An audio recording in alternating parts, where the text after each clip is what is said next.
Ertu á leið heim úr vinnu? Stilltu á FM 89,1. Já, við ætlum núna að ræða aðeins svona heimsmálin og hingað komin Tjörfi Schött sem hefur hjálpað okkur við það. Við ætlum nú að ræða Gaza hérna á eftir en það var að gera valdaránstilraun í Bólivíu. Er ekki rétt að byrja þar? Hvað var þetta? Mislukkað? Já, misheppnuð valdaránstilraun og þetta gerist í gærkvöldi á íslensku tíma en eftirmiðdegi á lokal tíma í Bólivíu og ef við sjáum fyrstu mynd þá skrifa ég grein þetta í gærkvöldi á samstöðuna þessa misheppnuðu valdaránstilraun í Bólivíu og það sem að gerðist var að herforingi í bólivíska hernum virðist hafa reynt að gera valdarán. Van José Zúñiga. Já, og komið herlið inn í höfuborgina La Paz og inn á aðaltorkið og brutust inn í forsetahöllina og reyndu að framkvæma valdarán en það virðist ekki hafa heppnast. Hann mætti forsetanum á ganginum, forsetinn Luis Arce og hann skipaði honum að halda sér til hlés, sagði ég yfirmaðurinn og svo virðist þetta hafa runnið bara út í sandinn og svo og þessi atburðarás tók cirka 3 klukkutíma og svo tvístraðist herliðið og stuðningsmenn forsetans og ríkisstjórnarinnar hópuðust út á göturnar og fóru að fagna að valdaráni hafi misheppnast og fóru að veifa fánum Bólivíu og við getum séð næstu mynd að þessi herforingi sem framkvæmdi valdaráni, hann var síðan, þetta er bara frá því þetta er bara nýtt ný glæný mynd hann var þess að handtekinn síðan eftir þetta misheppnaðist og settur þarna í skotelt vesti svo að enginn skjótan. Já, hann hefur kannski bara verið í skotteltu vesti því hann var náttúrulega í herbuxunum sínum með þá. Útbúinn herbúningi þegar þetta átti sér stað allt saman Hvað er þetta? Hvaða forseta er hann að reyna að steypa stóli og af hverju? Já, við sáum næstu mynd mynd af sitjandi forseta Bólivíu sem heitir Luis Arce, ég er ekki alveg viss hvernig á að bera þetta nafn fram en hann er forseti fyrir sósíalísku hreyfinguna sem er hreyfing Evo Morales sem hann ekki var forseti þarna, ekki? Já, alveg rétt, Movimento al Socialismo, það er þeirra flokkur eða þeirra hreyfing, þetta er sami flokkur og Evo Morales sem að var forseti fram til 2019 því að fyrir bara 5 ára síðan var honum steypt á stóli í öðru valdaráni þannig að þetta er önnur valdaránstilraunin á 5 ára tímabili í Bólivíu. Þannig að herinn og hægri öflin í Bólivíu unna því ekki að forsetinn sé úr röðum sósíalista. Já, það virðist vera eins og segir að þetta eru vinstri sinnaðir sósíalískir forsetar og þeir eru greinilega ekki vinsælir meðal einhverja hægrimanna sem að eiga þessu stuðningsmenn í hernum og vilja beinlega steypa þeim á stóli og á næstu mynd að því vorum að tala um Evo Morales er einmitt mynd af honum og hann gaf út tweet á Twitter þar sem hann fordæmdi valdaránstilraunina. En honum var steypt á stóli fyrir 2019 en hann ætlar að bjóða sig fram aftur. Já, svo einhverja deilur á milli hans, Evo Morales og sitjandi forseta Arce að eins og segir að Evo Morales muni bjóða sig fram aftur Þannig að það er ekki bara deilur á milli vinstri manna og sósíalista og ríkisstjórnarinnar og síðan þessar hægri manna sem vilja steypa á stóli heldur það er líka einhverja innbyrðis deilur En var ekki ástæðan einhvers þar að lasi það að Zúñiga herforinginn að ástæðan fyrir því að hann væri með valdaráni væri hugmyndir Evo Morales sem að bjóða sig fram aftur, hann væri komið í veg fyrir það. Já, það getur verið að það hafi verið hluta af þessu að til þess að koma í veg fyrir Evo Morales bjóða sig fram aftur og verið aftur forseti af því að þegar að Evo Morales var steypt á stóli í valdaránu 2019 það snerist meðal annars það að það hefur nýlega verið forsetakosningar sem hann vann og hann var búinn að vera forseti held í 14 ár og þeir vildu meina að hann mætti ekki bjóða sig fram aftur ég man ekki hvort að það er út af stjórnarskrá eða lögum eða hvað það er að þeir voru að setja á móti að hann myndi bjóða sig fram aftur og það var skýringi sem var gefin upp fyrir valdarannu sem var framkvæmt gegn honum 2019 en málið var að hann fengi ekki eins og klára kjörtímabilið sitt hún var sett á stóli áður en að kjörtímabilinu lauk þannig að þessi réttlæting gengur ekki upp fyrir því valdaranni en núna eins og segir eina af réttlætingunum fyrir þessu valdaranni að hann muni mögulega bjóða sig fram aftur eitthvað svoleiðis en til þess að fjalla hann er þessi mörgulegur til sérstakur Evo Morales ekki bara þessi sósíalisti heldur er hann frumbyggjaættum. Já, alveg rétt. Og þeir eru náttúrulega miklu fleiri þar í Bólivíu heldur en í flestum af þessum löndum og miklu öflugra stjórnmálaafl.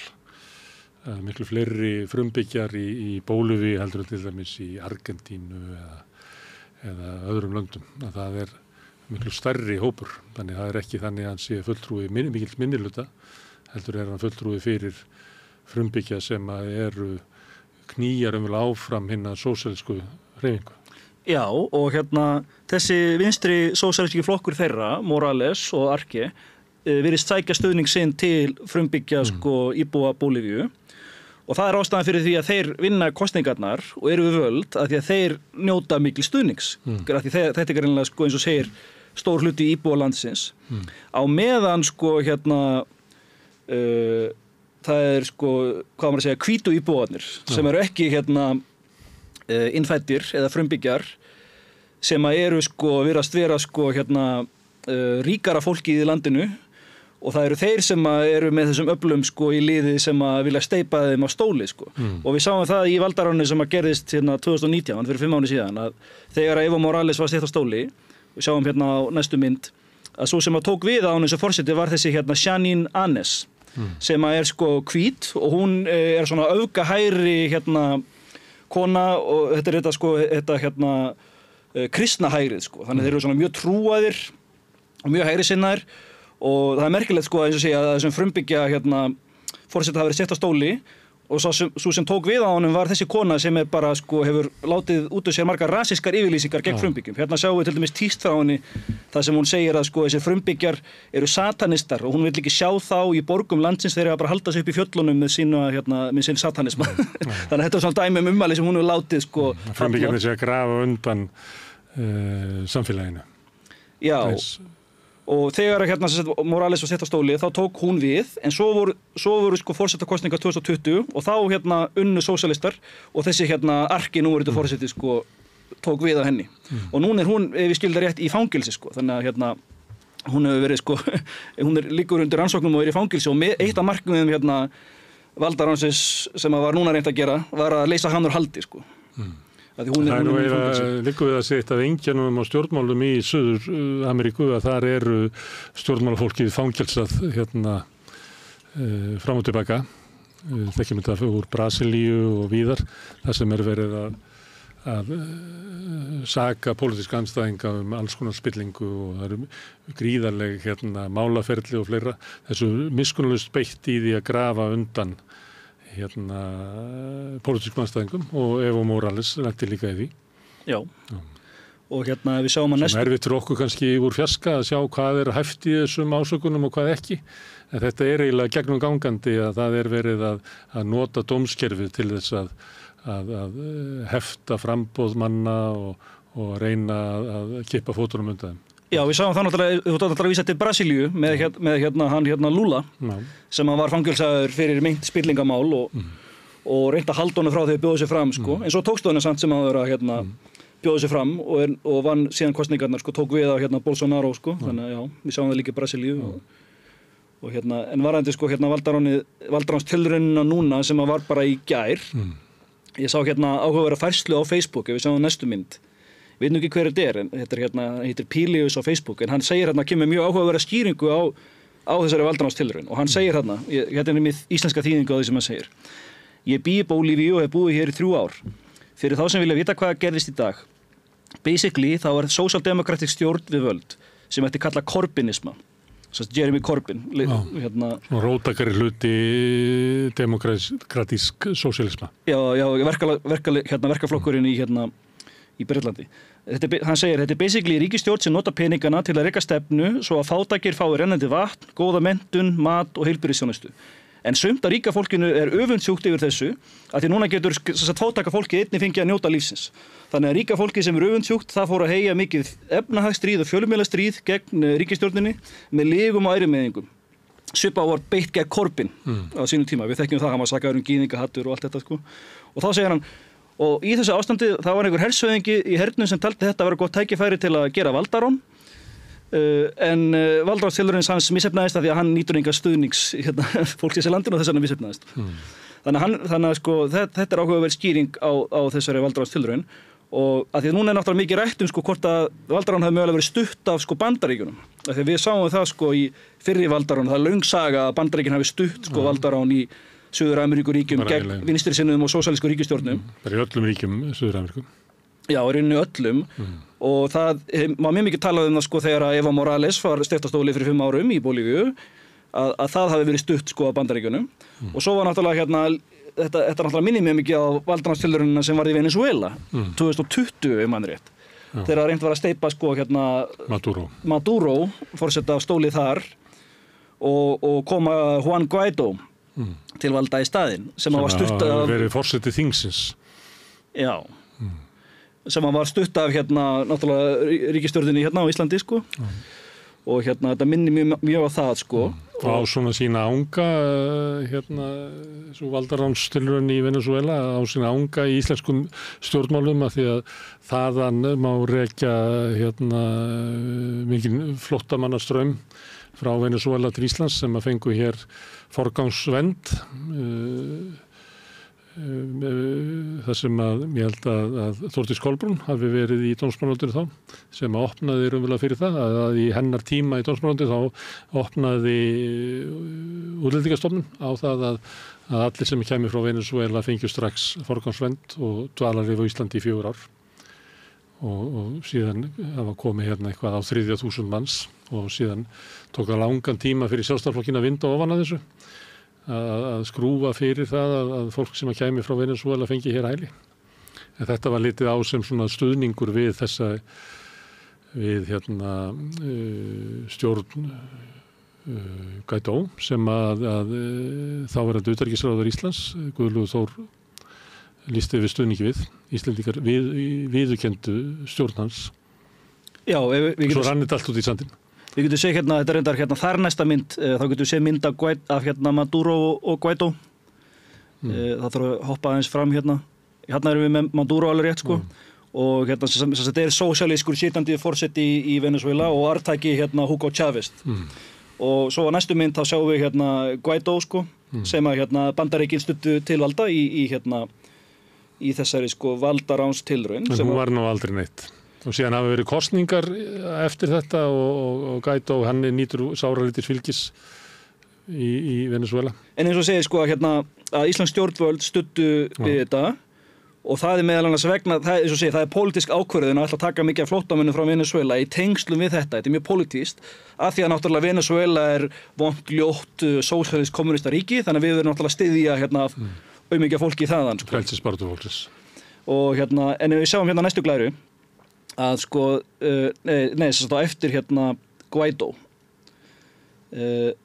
Operation Gideon þessi valdaránstilraun það er meira þess að Wikipedia-færslu þetta hún hét Operation Gideon og var stutt og skipulögð af Bandaríkjunum og þetta er svo vel þekkt að þetta stendur meira þess að á Wikipedia þannig að það ætti ekki að vera mikið vafamál eða það stendur þar en svo var þetta, ef við förum aftur að sko að tala valdaránstilraunina sem var í gær og bara þessi valdarán almennt það var skrifuð áhugaverð grein þetta valdaránu gegn Morales á sinni tíma fyrir 5 árum. Við sjáum grein Vijay Prashad, það sem fjallar sko Elon Musk og hann heldur því fram Vijay Prashad að valdaránu sko gegn Evo Morales 2019 að það hafi verið stutt af Bandaríkjunum og það snýst meðal annars að því það er svo mikið af lithium í Bolívíu sko. Sem er mikilvægt í að búa til batteri.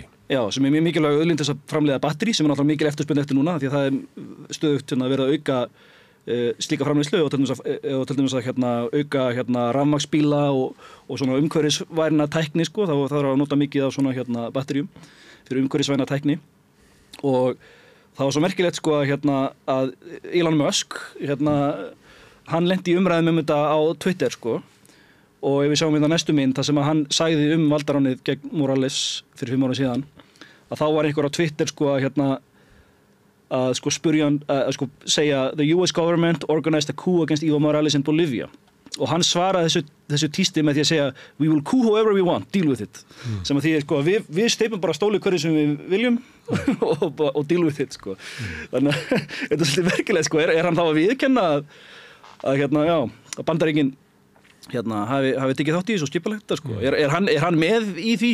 Er hann bara að tala fyrir hönd Bandaríkjanna eða? Kannski er hann bara prívat maður út í bæ að tjá sig. En hann náttúrulega gríðarlega hagsmuni í batterísframleiðslu. Já, hann hefur það náttúrulega eins og segir sko. Herðu, en eigum við að fara til Ísrael. Það er við erum með frétt sem að þú skrifaði líka á samstöðuna. 662 ísraelskir hermenn fallnir á Gaza. Já. Yfir 70.000 særðir, lamaðir eða með áfallastreitu. Já, þetta var þess stóra fréttið sem að kom nýlega sko hvað eru margir ísraelskir hermenn særðir sko. Og Ísraels her viðurkennir að það hafi sko 662 fallið í átökunum á Gaza og þetta er alveg ótrúlega há tala fyrir særða en sko ástæðan er svo að þeir hafa safnast upp á endurhæfingarstöðum Ísraels her sko árum saman. Það er talað núna í þessum nýlegu átökum sko hafi 9.000 særst og bæst við og það gerði það að verkum að ég skil ekki, safnast eru upp á endurhæfingarstöðum og útskrifast þar ekki, heldur bara eru orðnir núna 70.000 hermenn sem eru í einhverju endurhæfingu og útskrifast ekki. Þetta var sko staðfest af varnarmálaráðuneyti Ísraels að þeir eru með núna sko yfir 70.000 hermenn á sínum endurhæfingarstöðum sem að þjást annarkvort lamaðir eða með PTSD, þess að áfallastreituröskun. Og það er ekki gefnar upp meiri upplýsingar þetta nema að þeir hafi bara staðfest þetta þessu 70.000. Þetta er náttúrulega ótrúlega há tala og sérstaklega sko að því að það er talað um að það hafi 9.000 særst núna í átökunum á Gaza sem hófust eftir 7. október. En þetta er náttúrulega, þeir hafa náttúrulega verið í stöðum átökum og gert reglulegar innrásir inn á Gaza bara síðustu ára tugi sko. Þannig að þeir hafa verið að safnast upp á þessum endurhæfingarstöðum. Er það vegna þess að andstaðan er svona sterk, eru Hamas liðar svona vel vopnubúnir að þeir geta varist ísraelska hernum svona mikið? Eða hvað? Hvernig fara þessir hermenn á því að slasast? Já, það viðist vera sko að þó Hamas takist ekki að drepa mjög marga hermenn Ísraels her, þá tekst þeim að sko særa mjög marga eða bara valda þeim sko andlegu veikindum og þá náttúrulega er það ekki kannski bara Hamas að kenna, það er líka bara Ísrael hvernig þeir eru að heyja stríðið, að þeir valda sko sínum eigin hermönnum áfallastreituröskun sko, með því að senda þá inn á Gaza og láta þá bara drepa konur og börn. Við sáum þetta til þess með sko bandaríska hermenn í Víetnam og síðan í Írak og Afganistan, alveg ótrúlega hátala þeirra sem voru með sko áfallastreituröskun og meðal annars skýringin sem vart gefin svo að þeir tóku þátt í að bara ódæðisverkum að drepa bara almenna borgara og ef hermaður lendir í því þá er það ekki skrítið að hann fái síðan áfallastreituröskun sko. Og svo líka sko það sem oft sagt sko allavega stríð Bandaríkjanna eins og í Víetnam og Írak og Afganistan að þeir upplifðu sko mikið tilgangsleysi og stjórnvöld hafi logið að sér þeir hafi upplega haldið að þeir voru að fara í sko að heyja stríð fyrir góðan málstað en svo kom í ljós að þetta voru allt saman legar eins og innrásin í Írak, einhverja legar gjörðingavopn og stríð í Víetnam að þá voru þeir sko að berjast gegn vonduljótu kommunistum en svo kom í ljós að þeir voru bara að heyja stríð gegn almenningi í Víetnam skiluru og þá talað sko að þeir voru að heyja stríð fyrir sko rangan málstað og þú varst blektur og að það hafi mjög mikil áhrif skiluru og valdi þeim áfallastreituröskun sko og þess vegna má spyrja sig skiluru bara framferði Ísrael í stríðinu gegn Gaza sko. Og þá fólk að halda því fram að það sé svona veikleiki í ísraelska hernum að átöki sé að ganga fram af venjulegum hermönnum, að það sé ekki fullur stuðningur við aðgerðirnar og hvað menn eru látnir gera. Sko í Ísrael virðist vera, það er munurinn á Bandaríkjunum og stríð þeirra í Víetnam eða Afganistan, það virðist vera fullur stuðningur við stríðsrekstur Ísrael á Gaza, en þetta er samt sérðu að valda hermönnunum bara svona miklu áfalli og herinn er bara í sárum að því að bara, hvernig á maður að segja þetta, hernaðurinn á Gaza er bara svo brútal, skilurðu.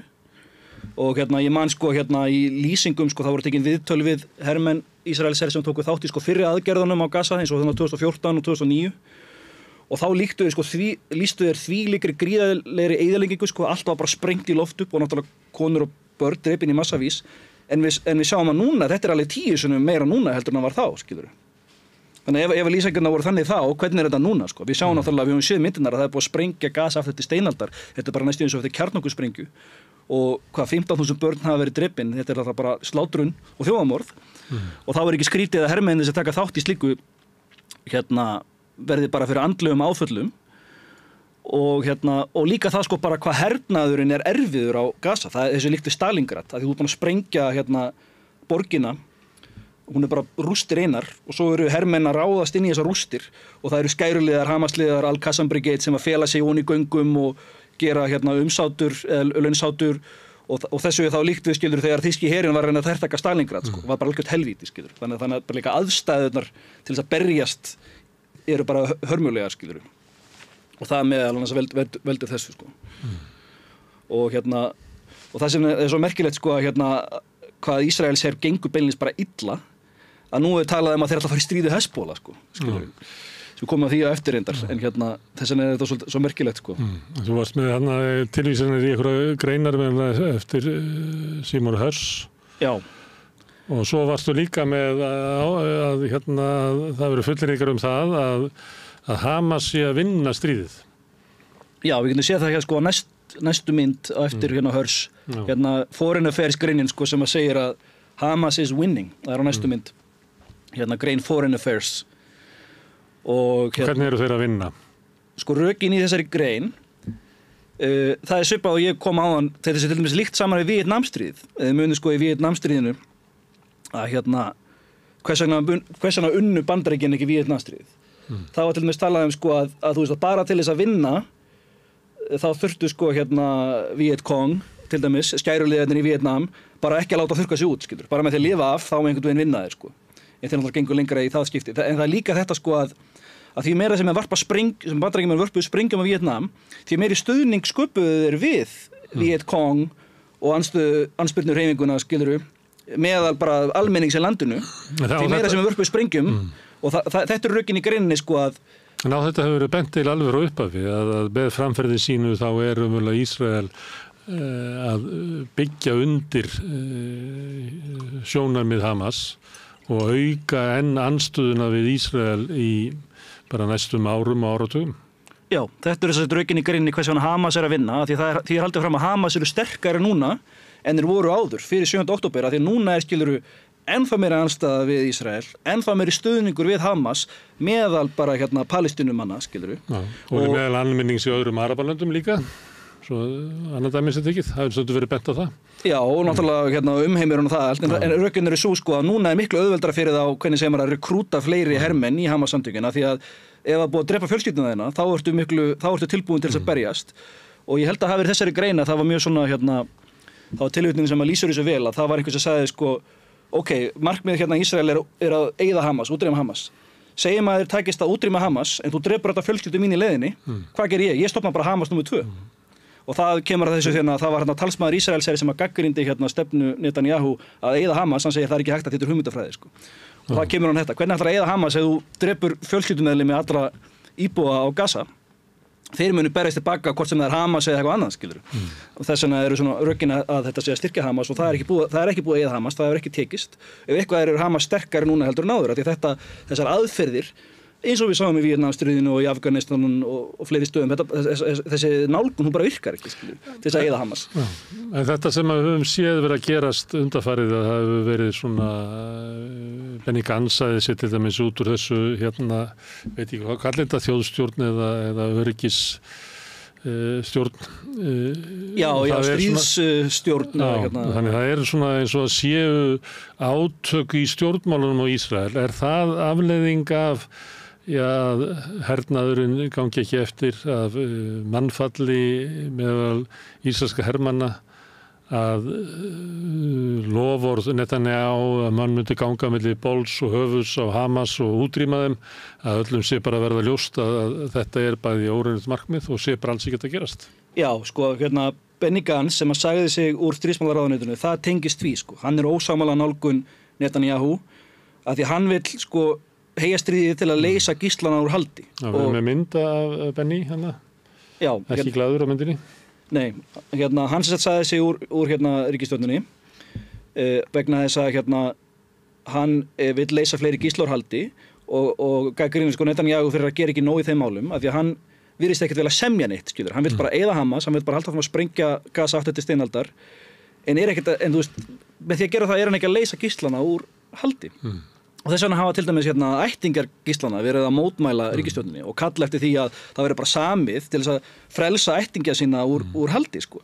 Og við fjöllum það í síðasta þætti að þeir hafa beinlega drepið fleiri gísla með þessum loftárásum heldur en þeir hafa frelsað sko. Og það að semja laust gísla eiginlega svona hinn hefðbundna leið. Það er margbúið að gera það í gegnum árin og áratugina af stjórnvöldum Ísrael. Það ekki þannig að það sé einhvern veginn brot á einhverju stefnu að við semjum ekki við hryðjuverkasamtöku sem heyri stundum óma frá Bandaríkjunum.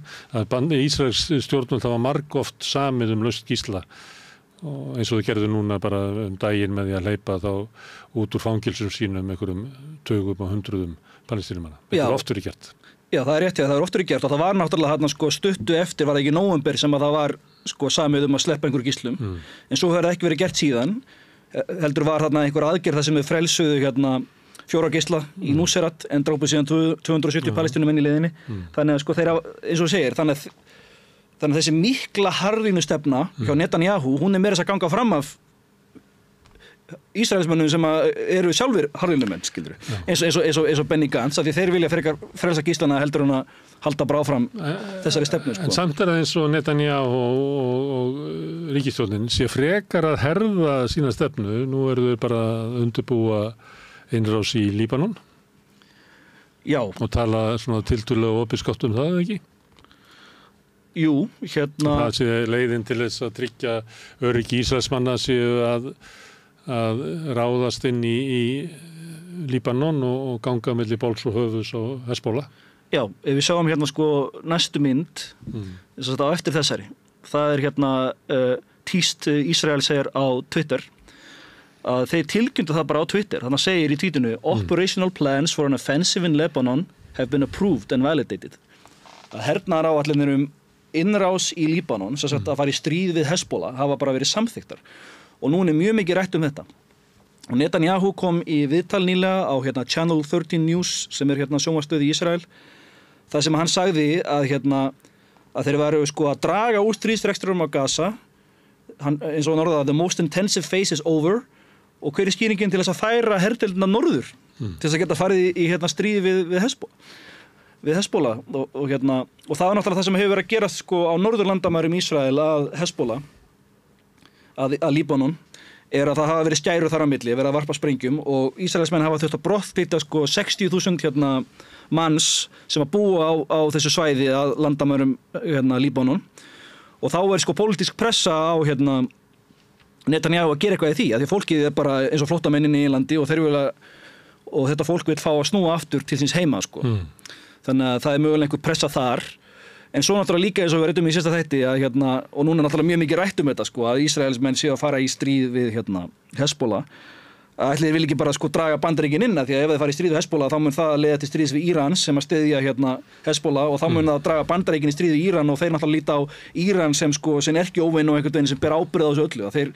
Þeir líta á með þess að Hamas eru proxy eða leppir Íran samkvæmt stjórnvöldum í Ísrael Og við höfum talað það áður að það eru fólk í ríkisstjórn Ísrael og í hernum þar sem að telja það séu öryggishagsmunir Ísraels að draga Bandaríkin inn í átök við Íran því að það ekki fyrir en að búið að brjóta Íran niður að það verði öryggi í Ísrael. Þetta minnir svolítið á Úkraínu þar sem að það er hagsmunir Zelenski að draga NATO og Bandaríkin sem mest inn í stríðið við Rússland því það leiðin til þess að brjóta niður Rússland svo að Úkraína fái að vera í friði. Þetta er svona sambærilegar hvernig menn stillis upp, hvernig menn meta eigin öryggishagsmuni. Þannig í báðum tilfellunum er verið að reyna að draga Bandaríkin sem allra mest inn í átökin. Það var bæði við Ísrael og Úkraínu. Já, og það er náttúrulega vísbending að þeir eru í slæmum málum og ekki að vinna stríð. Að þú sér Úkraína, ef Úkraína að tapa stríðinu gegn Rússlandi, þá verður tilhneigingi svo að reyna að draga Bandaríkjanna NATO inn til þess að bjarga þeim. Þannig að hvers vegna eru Ísraelismenn núna svona örvæntingafullir að fara í stríð við Hezbollah og reyna að komast í stríð í Íran og draga Bandaríkin inn það ekki bara því þeim gengur illa Þess vegna það kemur inn á þess að fórinna fer í skrinin Hamas is winning Ég meina Það gæti verið að stæðu illa og það gæti verið að þetta veri matera en það ekki alveg hægt að fullyrða það með sama sömu vissu að það augljóst í Úkraínu að það sé markmið Zelenský að reyna að draga NATO og Bandaríkin sem allra mest inn í átökin? Nei, við vitum ekki eins og segir hvaða þáttur vegur þyngst í ákvörðun Netanyahu og fleiri í ríkisstjórnina að vilja fara í stríð við Hezbollah. Er það að því þeir vilja, eins og segir, draga Bandaríkin inn í stríð við Íran, eða er það bara að því að allt þetta fólk, eins og sem við talaðum sem hefur verið brottflutt á landamærunum, að því Hezbollah hafa verið að skjóta yfir landamærin, að þeir sé að setja svona mikla pressu á hann að leysa þetta mál, er það, við vitum ekki nákvæmlega hvað það er, en við sjáum líka svo mikið klofningur í gangi, við sjáum bæði ríkisstjórninni með afsögn þarna Benny Gantz. Og svo líka klofningur á milli Netanyahu og þessara ultra hægri manna, þessara orthodox gyðinga að því að núna, það tengist því að ég var að tala mikla mannfallið hjá Ísrael segir að hvað var margir særðir að núna eru verið að deilum að kveðja þessa ultra orthodox í herin sem hafa verið undanþegnir herskyldu. Já, þeir hafa verið undanþegnir herskyldu. Hvernig ultra orthodox, hvernig segir maður það í íslensku? Það eru svona strangtrúaðir gyðingar. Strangtrúaði gyðingar er ákveðin svona minnihluti í Ísrael en þeir virðast stöðugt vaksa að þeim alltaf að fjölga þó að þeir séu minnihluti og þeir eru tengist því bæði að þeir eignast fleiri börn en aðrir að meðaltali, það tengist líka því að Ísrael eins og það hefur þróast dregur til sín frekar innflytjendur af þessari tegund heldur en svona venjulegra fólki. Já, að því að Ísrael eins og segir að hefur fæst svona langt til hægri. Við virðist höfða meira til svona strangtrúaðara og bara öfgahægri manna heldur en einhverja svona liberal eða vinstri manna. Þetta er fyrirheitna land öfgasíónista. Já, öfgasíónista og núna eru mikla deilur á milli þess að ríkisstjórnar Netanyahu og þessara strangtrúaðara ultra hægri manna að því strangtrúaði gyðingar eru undanþegnir herskyldu og Ísrael segir borgara hér sem að reiði sig á því að kveðja borgara í herrin og þess vegna þeir... Og þú ert alltaf í hernum þótt að þú sért búin með svona herskilduna að þá ertu áfram í hernum og það ert að kalla þig inn aftur. Já. Ég held að þú losnir ekki fyrir þú bara, ég held að kallar þessi 55 ára eða eitthvað. Þeir eru lausir við það gæti verið hægt að kalla á þá. Já, og það er svona túr og dúti, þú getur verið kallaður eitthvað 2 ára eða 3 sinnum og eins og segið, ég vil að fara að kveðja strangtrúa gyðinga í herinn og þeir eru algjörlega á móti því, það virðist verið eitthvað út af þeirra trúabröðum og þeir vilja þess að fá undanskyldu og þeir eru mjög mikli þeir eru svona, þetta er svolítið svipað eins og með kristið fólk í Bandaríkjunum eins og kirkjurnar eru niðurgreiddar af ríkinu því þeir þurfa ekki að borga skatta var það ekki þannig með þessa einkareknu kristnu skóla í Bandaríkjunum og einhverja kirkjur að þurfa ekki að borga skatta þannig að þeir eru niðurgreiddir af öllum hinum. Það er svona svipað ástand með strangtrúðu gyðingana í Ísrael að þeir hafa allar þessar undanþágur og allir hinir halda þeim uppi og nú verða að segja, heyrðu, þið þurfum bara að gera svo við þið þurfum bara að taka þátt í hernum og allt þetta og þá er að mynda svona tókstyrita á milli ultrahægrisins og ríkisstjórnar Netanyahu Er það en tengst Bandaríkjanna og Ísrael? Er það þannig að Ísraelsmenn þurfi að fá samþykki Bandaríkjanna fyrir því að ráðast inn í Líbanon? Það er góð spurning. Núna er náttúrulega varnarmálaráðherra Ísrael Yoav Gallant í heimsókn í Bandaríkjunum. Ég held að það er mynd af því. Já, þetta er bara frá því gær held ég á blaðamannafundi, hann er þetta lengst til vinstri, Yoav Gallant. Við sýnist að vera Lloyd Austin varnarmálaráðherra Bandaríkjanna hægra megin og sést að þetta er stríðsfundur þegar menn eru byrjað að hengja fánana sína svona upp alla veggi. Já. Þetta var að draga fram sérstök tengsl Bandaríkjanna og Ísrael. Þetta er uppstilling sem Bandaríkjamenn stilla upp.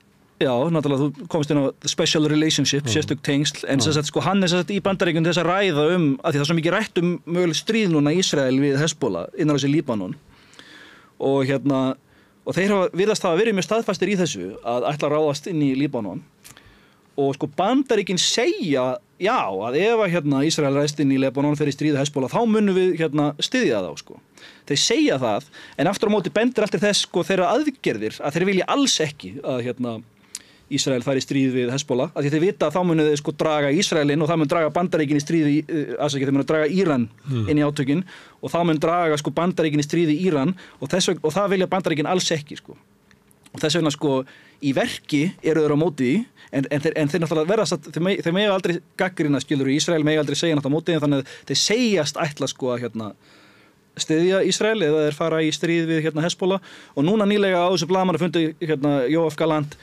var hann eitthvað að draga land með þetta með að fara í stríð við Hezbollah en við vitum ekki ennþá hvað þetta er svona flókið að Bandaríkin eiginlega Það ekki með hagsmunu þeirra að láta þetta magnast upp og að Ísrael ráðist inn í Líbanon. En á móti kemur að þeir geta ekki sagt að við munum ekki styðja Ísrael, af því þá myndi það líklega leiða til þess að Hezbollah myndi ráðast inn í Ísrael. Þannig að Bandaríkjamenn þurfa eiginlega bæði að vera með svona yfirlýsingum að við munum alltaf styðja Ísrael, en geta hins vegar ekki hvattu beint áfram til þess að magna enn þessi átök sem eru eiginlega að fara úr böndunum frá sjónarhóli Bandaríkjanna. Já, það getur verið eins og segja, það getur bæði verið út af því að ef þeir segist ekki styðja það, að þá myndi það einhvern veginn segir hvetja Hezbollah eða andstæðingana, eða er það ekki bara frekar að stjórnvöld í Bandaríkjunum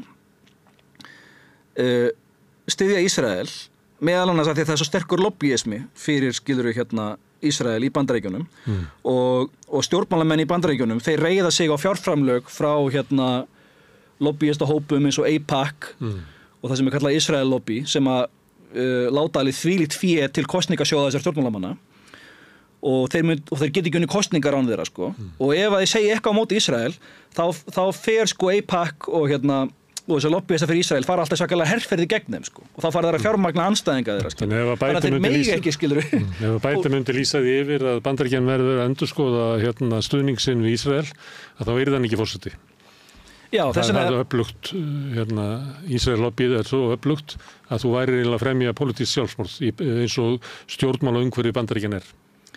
Já, er það ekki málið að Biden er í mjög erfiðri stöðu eins og við komum líka inn á í síðasta þætti að hann er bæði að vera fyrir mjög mikill gagnrýni frá hægri, frá þeim sem að styðja Ísrael og frá Ísrael lobbyinu. Það gerir ekki nóg. Að það gerir ekki nóg til að styðja Ísrael. Þannig að ef hann myndi segja að það myndi ekki styðja stríð Ísrael við Hezbollah, þá myndi það bara vera skiluru undir árásum frá þeim fyrir það En á sama tíma eru svona progressívir og liberal demokratar sem að kjósa demokrataflokkin, þessu svokullu progressives sem að eru núna náttúrulega og sem að vilja þjóðarmorðinu linni og að Bandaríkinn verða að beita sér í því að stoppa þetta þjóðarmorð sem eru að kalla þetta þjóðarmorð og eru að tala Genocide Joe þú veist, hann styður þjóðarmorðið og allir stúdentarnir að mótmæla í háskólanum og þannig að skilur hann er fastur á milli þeirra og er bara að missa fylgi út af þessu og það má ekkert segja því hann er alltaf gagnrýndur frá báðum hliðum og svo er svo merkilegt hvað þeir hnyksla sig mikið á þessu á stúdentamótmælandum þessir stuðningsmenn Ísrael og þessir lobbyistar að þetta séu bara stuðningsmenn hryðjuverka ekki bara að stúdentarnir styðji hryðjuverkamenn að þeir séu sjálfur hryðjuverkamenn og þeir séu að kalla eftir því allir gyðingar verið drepnir og eitthvað svona þú veist þetta er alveg furðuleg orðræða Þú vildi vekja athygli á John Messemer sem hefur nú mikið fjallað Ísrael lobby, skrifaði bóku það sem er margfræg en hefur líka verið oft vitnað til hans, hann er klókur greinandi á hernaðarátökum og áhrif þeirra á alheimspólitíkina. Þú sendir á mig eitthvað podcast þar sem hann var að tala við Við sáum það næstu mynd, John Messemer, þarna er nýjasta viðtalið við hann hjá Daniel Davis, það er podcast hernaðarmál og mjög fróðlegt viðtal eins og þú segir, hann hefur sagt mjög margt merkilegt Úkraínustríð og hefur verið skarpasti greinandinn þau mál, að því hann er náttúrulega realisti í alþjóðastjórnmálum og hann er við Chicago háskóla, hann er fremsti fræðimaður og sérfræðingur heimi í alþjóðastjórnmálum, það sem er kallað alþjóðatengsl, international relations. Og það er að eiga sér stað svolítið áhugaverð breyting á fjölmiðlum raunverulega inn á YouTube sem að tengist bæði Úkraínustríðinu og Gaza. Að það er bæði inn á YouTube og svo bara á öðrum samfélagsmiðlum að stór hluti að umfjöllun þessi mál er eiginlega farin út úr svona meginstraumsmiðlunum og hefur fundið sér stað annar staðar á vettvangi ég veit ekki með þennan kall en það eru margir sem eru með svona podcast sem eru orðið æði öflug umfjöllunar vettvangur það sem ekki kemst á dagskrá í meginstraumsmiðlunum. Já, þetta er náttúrulega góð athugasemd hjá þér og við getum rætt það og ræðum kannski þá eftir það sem að segir Ísrael í þættinum en þetta er auðvitað rétt athuga hjá þér og þetta er meðal annars ástæðan fyrir því að ég sjálfur er löngu hættur að fylgjast með meginstraumsfjölmiðlunum eins og RÚV eða CNN, ég löngu hættur að horfa á þetta. Ég fæ mína fréttir frá svona eins og segir podcastveitum og það sem að sérfræðingur er teknir í viðtal og þetta er þvílíkur munur og að hlusta á meginstraumsfjölmiðluna það sem þetta er svo vatna niður og þú veist áróðurskent og það klárt mál að þú veist það einhver ríkisstjórnarstefna sem að mótar skiluru hvað má segja og hvað ekki. Og það yfirleitt bara það sem að Pentagon eða stjórnvöld standa fyrir sem að má segja. Já, og það alltaf sem að styðja við núverandi stefnu stjórnvalda skiluru og það engin gagnrýni skiluru, ekki krítískt. Það sem þessi fræðimenn gera og sérfræðingar og sjálfstæðir greinendur sem að koma í þessi viðtöl og þessi podcast þeir eru ekki þeir hafa einhver hagsmuna að gæta í rauninni Þeir geta bara sagt það sem þeim finnst, þetta eru sjálfstæðir greinendur. Þeir eru ekki að framfylgja einhverju agenda, þeir eru ekki í þjónustu við einhver stjórnvöld eða eitthvað Og þess vegna geta þeir komið með gagnrýna nálgun og þeir þora að gagnrýna skiluru NATO og að benda á að NATO ber einnig ábyrgð Úkraínustríðinu sem má alls ekki segja, þá maður bara pútinisti og það guðlast skiluru og það er aldrei gert á RÚV, en ég meina John Mearsheimer, hans helstu rök að NATO ber fyrst og fremst ábyrgð Úkraínustríðinu, þið getið kynnt ykkur það sem hann hefur sagt þessu mál, þetta hans helstu rök og það út frá hans kenningum alþjóðastjórnmál sem kallast realismi eða raunsæjastefna Nigel Farage, það var verið að rifja upp gömul viðtal við hann, það sem hann var augljóslega að vitna í Mearsheimer og nú við að sækja mjög hart á honum í Bretlandi að hann sé pútinisti. Það hefur blandast inn í kosningabarátuna þar sem hann notar einmitt dæmi sem að Mearsheimer notar oft sem að heitir ef þú potar priki í auga á byrninum að þá slæra hann tilbaka. Og það svona dæmi sem hann hefur notað af hverju rússneski björnin slæði tilbaka.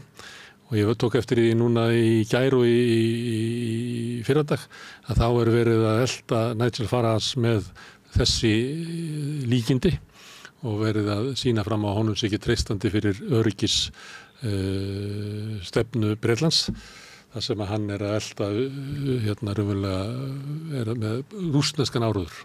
Hann eins og segir, hann skrifaði þessa grein nýlega þar sem að hann tekur sérstaklega fram, ég ekki sett ykkur aðdáandi Pútins en ég sé bara, það bara klárt mál að NATO ber einnig ábyrgð Úkraínustríðinu skilur. Og þetta þetta guðla sem má alls ekki segja og þess vegna segir, eins og segir, hann útrópaður núna, mikið útrópaður sem pútinisti og vinna fyrir Pútin eða Rússland og svo framvegis Ég veit ekki vísa hann í Mearsheimer, sástu það? Já, ég bara að því að notaði líkinguna að pota í augað á byrninum og það bara því að maður heyrt Mearsheimer segja þetta svo oft. Já, það alveg rétt. Það var augljós hvað hann hafði greiningu sína og það greining sem bara frá prófessor í Chicago háskóla sem komin á eftirlaun og öllum óháður og með þessa greiningar.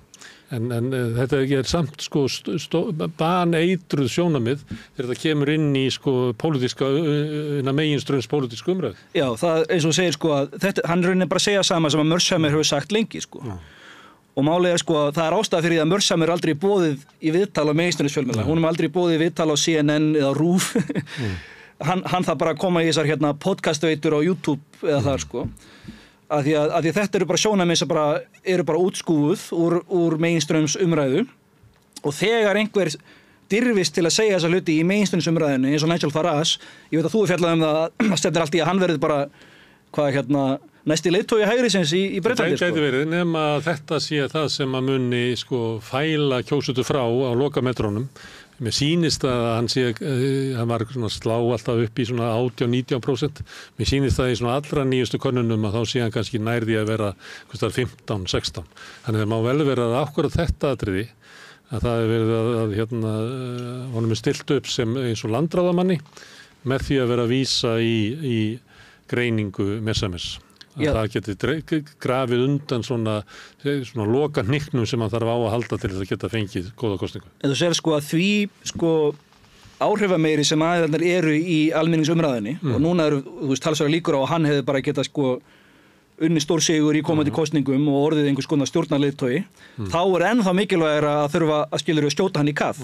En þeir telja ekki eins mikilvægt með Mearsheimer að því að hann fræðimaður við háskóla en hann ekki áberandi í meginströmsumræðinu og hann ekki að fara að hafa einhver völd eða áhrif á stefnumótun en að því að Nigel Farage getur gert það þá svo mikilvægt að skjóta hann í kaf og þetta það sem að Noam Chomsky fjallaði í Manufacturing Consent að þessi hlutir sem að má ekki segja gagnrýni á stjórnvöld eins og segir það því framarlega sem þú ert í þjóðfélaginu því mikilvægara að skjóta þig í kafið og dirfist til að segja þessa hluti Þannig að ég held að þetta sanni nákvæmlega kenningu Chomskys og en þú varst að nefna Mearsheimer af því hann hefur verið að fjalla Ísrael lobbyið eina mynd þarna, þetta fræg bók sem hann gaf út, þar sem hann heldur því fram að þeir sem að gæta hagsmuna Ísraels hafi gríðarlega áhrif í bandarísku stjórnmálum og að það sé næstu því óvinnandi vegur fyrir bandarísk stjórnmálamenn að fara gegn þessum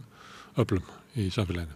Já, og eins og hann skrifaði bókina Ísrael lobby, sko. Þannig að hann hefur verið að segja mjög áhugaverða hluti, sko, komið mjög áhugaverða greiningu bæði Úkraínustríðinu, einnig núna á Ísrael.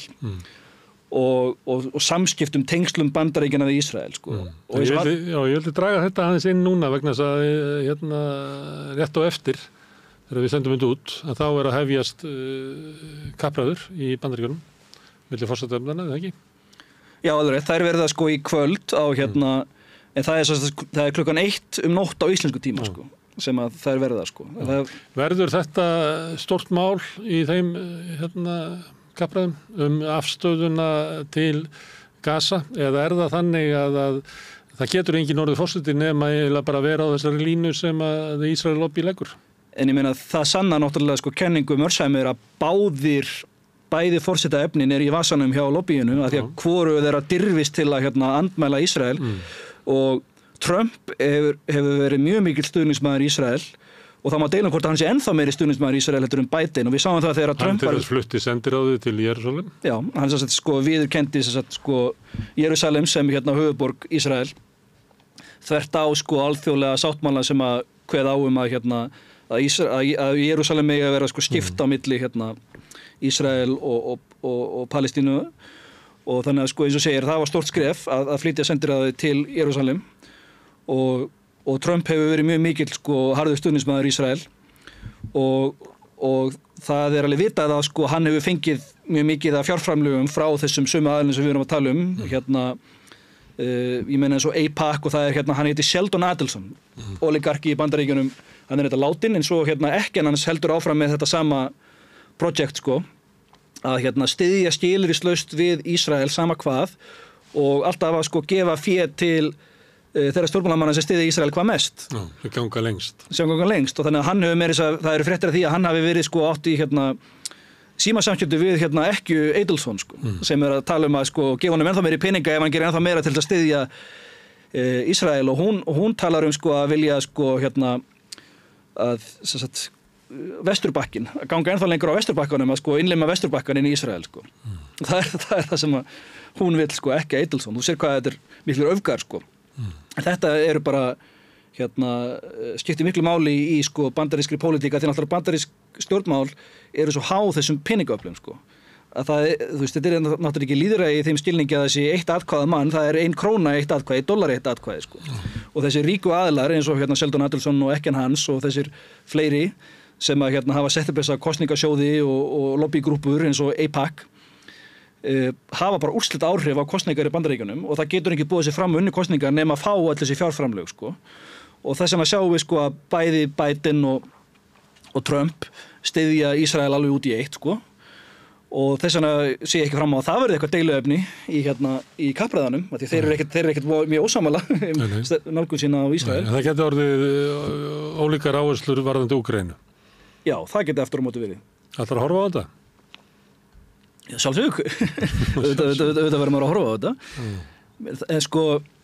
En það sem að náttúrulega við getum fjallað efnin sem að þeir deila og eru ósammála en það sem náttúrulega er mest spennandi að sjá í þessu og eins og Seymour Hersh fjallar í nýlegri grein er að núna hafa mjög margir áhyggjur af stöðun á Biden. Hann virðist vera að hörna. Það eru fleiri og fleiri myndbönd þar sem hann frýs og heiða sér furðulega að því hann virðist bara vera áttaviltur og ráðaviltur og veit ekki hvað hann er eins og hann fór nýlega í opinbera heimsókn til Evrópu það var haldið upp á D-Day, D-dag. Ég held að við séum með greina Já, þetta er þessi grein Seymour Hersh þar sem hann fjallar þetta að hann náttúrulega hefur þessi inside sources, hann er í tengslum við háttsetta aðila í Bandaríkjunum og sem hann hefur síðan upplýsingarnir eftir þeim leynt og hann sést vera í sambandi við aðila í demókrataflokknum sem að þekkja vel til hvað er að gerast þar innan hús og hann segir að þar hafa menn miklar áhyggjur af Biden, hvernig hann muni standa sig í kappræðunum. Það er enda snýst allt mun hann standa sig, mun hann geta bara átt eðlilegar kappræður en mun hann ekki frjósa, skilurðu. og það miklar áhyggjur af því og þess vegna það lifið af.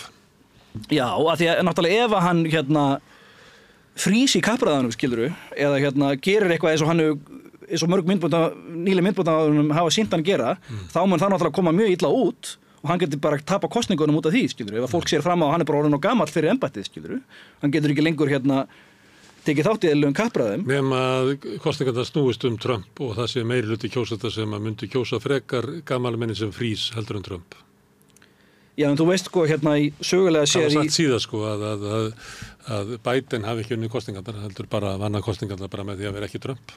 En þú veist hann í sögulega séð í Bandaríkjunum hafa þessar kappræður mjög mikil áhrif á niðurstöður kosningana og það eru svona, þú veist, myndbandsklippur og svona soundbite sem síðan dreift út alla fjölmiðla eftir á og ef það dreift myndbandsklippur þar sem að Biden frýs eða skilur lítur illa út, þá kemur það með að hafa mjög slæm áhrif á hans skilur árangur í kosningunum og það sem Seymour Hersh segir er að hann þekkir til aðila innan demokrataflokksins sem að hafa sjálfur miklar áhyggjur af þessu En að mesta ógnunin við Biden, Sigri Biden, Biden. Ekki endilega mesta ógnin, en þetta allavega eitt sem þeir hafa miklar áhyggjur af. Og svo náttúrulega það sem að Seymour Hersh fjallar líka í greininni bara að utanríkispólitíkin hans Biden að verða honum að falli. Hann verið að fara að tapa kosningunum út af því, út af stuðningi hans við Ísrael. Á sama tíma og hann gagnrýndur mjög mikið frá þeim sem styðja Ísrael. Hann bara að tapa fylgi út af þessu máli. Þess vegna vill hann náttúrulega stöðva átökin á Gaza af til þess að bjarga sjálfum sér pólitískt, en honum einhvern veginn tekst það ekki, því hann má ekki ganga á langt í að beita sér gegn Ísrael og svo fjallar líka Biden, fjallar Hersh stuðning Biden við Úkraínu og hann vil meina að hann mjög gagnrýninn á þessa stefnu og hann segir að þetta náttúrulega bitna illa efnahagslega, sérstaklega náttúrulega í Evrópu. En með þess að líka kannski í Bandaríkjunum. Það mjög sjaldan að tala um það að ég meina allar þessar endalausu fjárveitingar til Úkraínu, þetta hefur kannski áhrif á verðbólgu til dæmis. Það aldrei talað um það Og ég held að sé ekki nóg mikið rætt um það að þessi stefna að senda endalaus fé til Úkraínu og tala endalaust að þeir þurfa að sigra á vígvellinum. Kjósendur eru bara fattar að sjá í gegnum þetta. Þeir eru ekki hlynntið svona stríðsæðsingsstefnu. Þeir vilja frekar bara semja í frið og hugsa sinn eigin hag, kjósa með veskinu akkur ef að senda allar peningarna okkar til Úkraínu, flestir bandarísku kjósendur getur ekki staðsett Úkraínu á kortinu, Já, en Biden svarar því að ég man eftir því fyrir einhverjum mánuðum síðan þegar var að reyna að koma stuðningum mikið þingið. Þá svona þetta er ódýrasta leiðin til þess að verja Bandaríkin að láta Úkraínumenn berjast við Rússa. Hljómaði svolítið kaldranarlega, það sem var verið að segja að það veri ódýrar að Úkraínumenn væri að fórna lífi sínu. Og það væri ódýrt fyrir Bandaríkinu vegna þess að þeir væri að framleiða vopnin og senda það sem að vera að senda til Úkraínu hefur öfulega góðan góð áhrif á bandarískan efnahag.